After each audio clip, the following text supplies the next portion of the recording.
fè nan travay mwen pa karete. Yo se important la kay la mbliye. Pou m'assure madame mwen ple de sonne. Li pa pen kem tombe bat s'arrête. M'oblige dans route la male.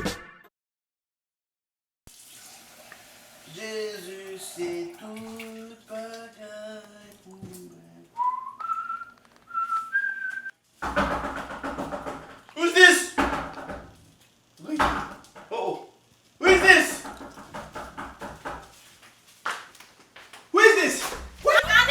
Don't be motherfucking closing her down. Bitch, up in this down. You got me bugged out. What you trying to use my pussy for residency, nigga? The father, please. It's just one time we have sex. It was. I'm gonna go. I'm gonna call Bobo Uncle Junior now. Nigga, you got me. Hell no, bitch. Hello, Uncle Bobo.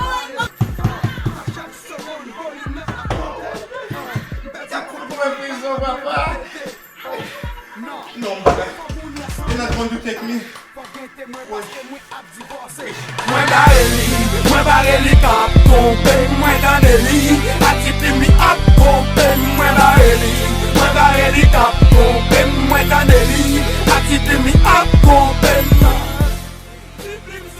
There he go, Bobo, there he go right now. Get that nigga. There he go. I told you,